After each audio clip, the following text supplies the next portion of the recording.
Hi everyone, welcome back to the channel. अब हम start करने वाले एक नया course which is option selling course. ये पार्ट 1 है ऑप्शन सेलिंग कोर्स, जहाँ पे हम जानेंगे कि धीरे धीरे करके कैसे हम एक ऑप्शन सेलर में अपने आप को कन्वर्ट कर सकते हैं, कैसे उसको मास्टरी कर सकते हैं। तो चलिए स्टार्ट करते हैं आज का वीडियो।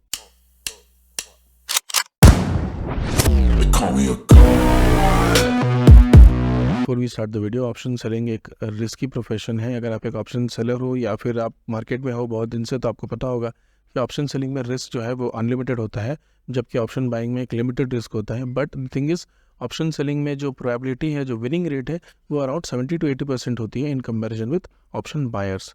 तो अब मैं एक ऑप्शन सेलर हूँ, मैं बाइंग नहीं करता हूँ, मैं कंटिन्यूसली मार्केट में ऑप्शन सेलिंग करता हूँ। जैसा कि आपने मेरे प्रीवियस वीडियोज़ में भी देखा होगा, मैं कुछ स्टॉक्स जो है अगर मुझे अच्छे लगते हैं तो वो बाई करता हूँ और उसको हेज करके ऑप्शन सेल करता हूँ।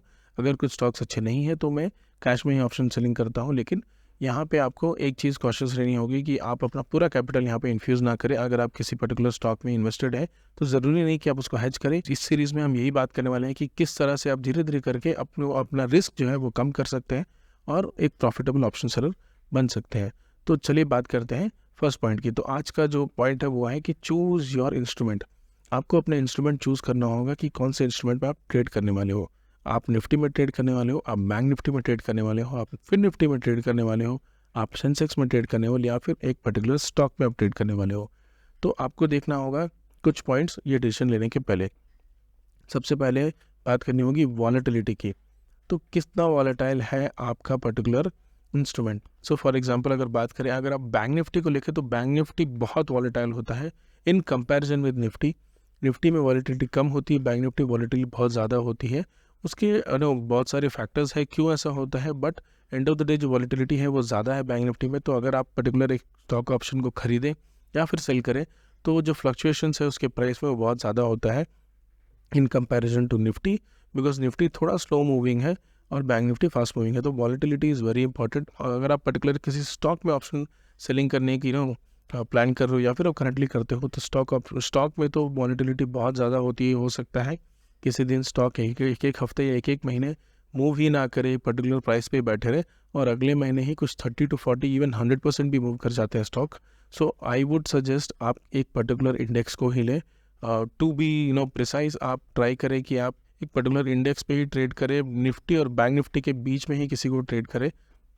अगर आप एक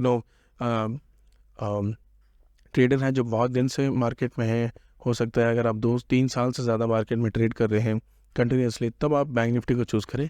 अगर आपको ट्रेड मार्केट में 1-2 साल ही हुआ है और अब नई ऑप्शन सेलिंग अभी धीरे स्टार्ट ही किया है या फिर आप स्टार्ट करने वाले हो इस सीरीज़ को देख के, तब मैं प्रेफर करूँगा कि आप निफ्टी में ट्रेड करें और निफ्टी को ही ट्रैक करें और देखें किस तरह से निफ्टी मूव करता है। सेकंड ऑप्शन है मनी का। हमें ये देखना होगा कि कितने पैसे चाहिए आपको ऑप्शन सेलिंग में। ऑब्वियसली ऑप्शन सेलिंग में जो कैपिटल रिक्वायरमेंट है वो ज़्यादा होता है, क्योंकि यहाँ पे हमें कोई भी मार्जिन बेनिफिट नहीं मिलता है। तो इंडेक्स में अगर आप बात करें तो एक पर्टिकुलर ऑप्शन को इंट्राडे हो या फिर पोजिशनल हो, दोनों में कोई फ़र्क नहीं रहा है। अगर आपको ट्रेड करना है तो आप मोस्टली ट्रेड करोगे तो आपको 1 लाख रुपए तक लगेगा आपका ऑप्शन सेलिंग में विदाउट हेजिंग। हेजिंग में हो सकता है आपको 70 से 80 हज़ार रुपये लग जाए एक पर्टिकुलर ऑप्शन को सेल करने के लिए। तो आइए देखते हैं स्क्रीन पे कि कितनी कैपिटल रिक्वायरमेंट आपको चाहिए होगी स्टॉक में या फिर एक इंडेक्स पे ऑप्शन सेलिंग करने के लिए। तो यहाँ पे अगर हम देखें तो मैंने एग्जांपल लिया है निफ्टी का। तो निफ्टी का 22,500 का जो कॉल है, अगर आप 22,500 के कॉल को बाई करते हो तो 6,300 रुपीज़ आपको लगेगा। 6,300 is the profit which will get. This is how we calculate. आप जस्ट बाइंग साइड जाओ और आप देखो कितनी कैपिटल उसमें लग रही है, तो 6,300 आपको जो है उसकी प्रॉफिट होगी अगर ये ज़ीरो गया तो। अगर आप अब देखो मार्जिन रिक्वायरमेंट, तो margin requirement is somewhere around 1.38 lakhs. तो 1.4 लैक्स के आसपास आपको मार्जिन चाहिए होगा, क्योंकि आप ऑप्शन सेल कर रहे हैं तो आप पूरा इस पर नहीं डाल सकते हैं। आपको ऑलमोस्ट 1.5 लाख तक रखना होगा मिनिमम सिंगल ऑप्शन सेल करने के लिए, अगर आप नेकेड सेल कर रहे हो तो। अगर आप हेज करके सेल कर रहे हो तो लेट्स सी, यहाँ पे ऐड इंस्ट्रूमेंट निफ्टी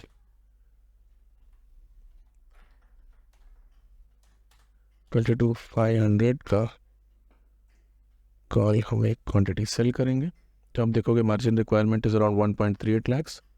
और फिर हम निफ्टी 23,000 का जो कॉल है उसको बाई करेंगे। तो यहाँ पे आप देखो जो मार्जिन रिक्वायरमेंट है वो अराउंड 52,000 के आसपास आ गया है। तो ये मार्जिन बेनिफिट हमें मिलेगा अगर आप एक हेज करके जाते हो। यहाँ पे भी एक पॉइंट आपको जानने की बहुत ज़रूरत है कि यहाँ पे सारे brokers out of the money option buying allow नहीं करते हैं कैरी फॉर्म में। आई मीन फॉर एग्जांपल अगर आप इसको पोजिशनल बेसिस पर ले जाना चाहते हैं तो बहुत सारे ब्रोकर्स अलाउड नहीं करते हैं, खासकर ज़ीरोधा अलाउ नहीं करता है। I think most of the brokers apart from Zerodha they allow it. तो आपका जो ब्रोकर है वो भी बहुत इंपॉर्टेंट है इस पर्टिकुलर रोल पे। तो आप यहाँ ट्राई करिएगा कि ब्रोकर आप करेक्ट चुने पहले before you start option selling. I would prefer कि आप इंट्राडे ही करें, आप पोजिशनल ना जाएँ, क्योंकि अभी वॉलेटिलिटी है बहुत ज़्यादा, वॉलेटिलिटी बहुत ज़्यादा है मार्केट में। तो फिलहाल इंट्राडे ही करें। तो ये है आपका overall margin requirement around 52 lakh. तो 1 लाख रुपए अगर आपके पास है तो आप अच्छा से इसको ट्रेड कर सकते हैं।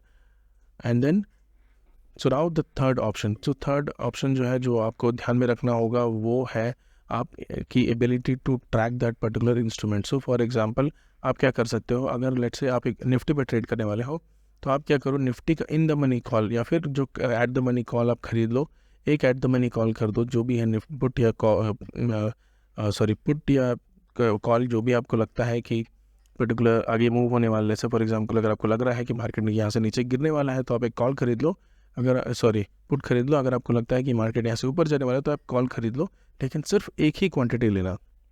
आप यहाँ पे अपने पैसे वेस्ट मत करें, सिर्फ एक क्वांटिटी खरीदें और डेली ट्रैक करें कि मार्केट में किस तरह से वॉलेटिलिटी आ रही है, किस तरह से वो मूव कर रहा है। अगर आप ये देखो चार्ट्स में भी आप ये कर सकते हो, लेकिन जब आप ये चार्ट्स में करते हो तो सब कुछ ईजी लगता है। फॉर एग्जाम्पल अगर यहाँ पे हम एग्जाम्पल ले बैंक निफ्टी का, तो बैंक निफ्टी में देखो आप ये अगर बाद में अगर आप डेली चार्ट में यहाँ पे मैं आपको एक्सप्लेनेशन देने जाऊँ तो ये बहुत इजी लगता है कि मार्केट में डब्ल्यू पैटर्न बना, उसके बाद इसने थोड़ा स्केरी मूव दिया और फिर ये निकल गया। इस तरह के चार्ट पैटर्न्स बनाना बहुत इजी होता है कुछ हो जाने के बाद।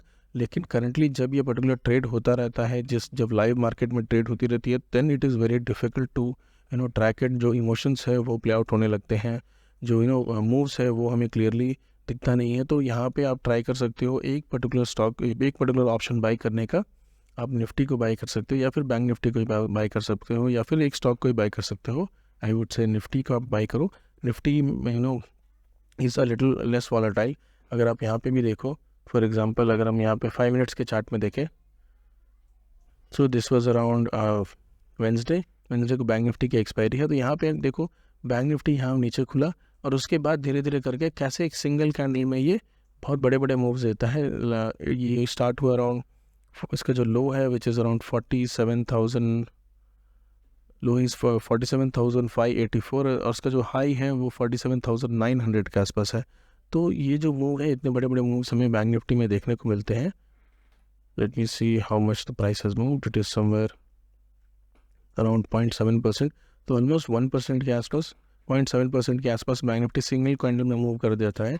लेकिन अगर आप निफ्टी की बात करें तो निफ्टी में जो है जो मूवमेंट फॉर एग्जांपल अगर आप देखो तो धीरे धीरे होता है। तो यहाँ पे आपको एक एग्जिट का ऑप्शन मिलता है, लेकिन बैंक निफ्टी में विद इन सिंगल कैंडल आप जो प्रॉफिट है वो प्रॉफिट भी वाइप आउट हो जाएगा और आप नेगेटिव में आ जाओगे और आपको जो एग्जिट का जो ऑप्शन है वो आपको यहाँ नहीं मिलता है। आप जब तक एग्जिट करने जाओ वो ऑलरेडी लेट हो चुका है और आपका इंस्ट्रूमेंट आपको एक लॉस दे रहा होता है।